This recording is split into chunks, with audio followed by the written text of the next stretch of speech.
समय से पहले जब ना काल था, ना आकाश, ना पृथ्वी, ना जीवन, केवल अंधकार और मौन था, उसी शून्य में प्रश्न उठा, सबसे पहले कौन था, शिव या विष्णु? पद्म पुराण कहता है, जब कुछ नहीं था तब क्षीर सागर में अनंत शेष पर नारायण विष्णु शयन कर रहे थे। उनकी श्वास से ही ब्रह्मांड की धड़कन चल रही थी। विष्णु की नाभि से एक कमल फूटा और उस पर प्रकट हुए ब्रह्मा। परंतु ब्रह्मा का हृदय भय से भरा था, क्योंकि वो अकेले थे। लिंग पुराण कहता है, उसी समय एक अग्नि स्तंभ प्रकट हुआ, जिसका आदि अंत कोई नहीं देख पाया। उसी अग्नि से प्रकट हुए महादेव। ब्रह्मा और विष्णु ने सोचा, कौन सबसे महान है? विष्णु बोले, मैं पालन करता हूँ संसार का। ब्रह्मा बोले, मैं सृजन करता हूँ। तभी अग्निलिंग से आवाज आई, मेरे बिना तुम दोनों अधूरे हो। विष्णु ने अग्नि स्तंभ का आदि ढूंढने के लिए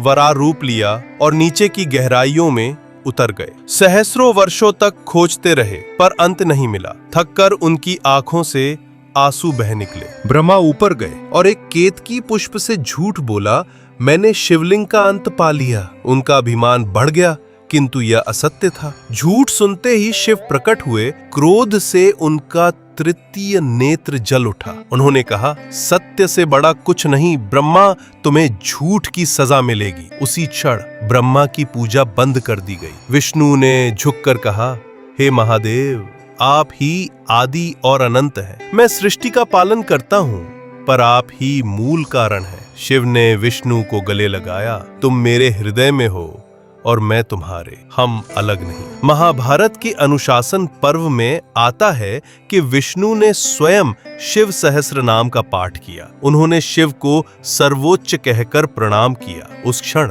उनके नेत्र नम थे और शिव करुणा से भर उठे। भागवत पुराण कहता है, स्वयं महादेव विष्णु सहस्र नाम का पाठ करते हैं। वे कहते हैं, जो विष्णु की भक्ति करता है वही मेरा प्रिय है। रामेश्वरम में श्री राम ने लंका विजय से पहले शिवलिंग की स्थापना कर महादेव का पूजन किया। प्रभु राम रो पड़े, हे महादेव, आपकी कृपा बिना मैं सफल नहीं हो सकता। कैलाश पर बैठकर शिव स्वयं राम राम का जप करते हैं। पार्वती चकित हो गईं, आप तो देवादिदेव हैं, फिर राम का नाम क्यों? शिव मुस्कुराए, राम ही परब्रह्म है। महाभारत में भगवान कृष्ण ने अर्जुन से कहा, महादेव के बिना कोई विजय संभव नहीं, उनकी आराधना करो तभी गांडीव सफल होगा। जब विष्णु ने नरसिंह रूप धारण किया तब उनका क्रोध शांत नहीं हुआ। तब शिव ने शरभ रूप लेकर विष्णु को शांत किया। दोनों देव रो पड़े, हम अलग नहीं, हम एक हैं। सती के विरह में शिव व्याकुल हो उठे।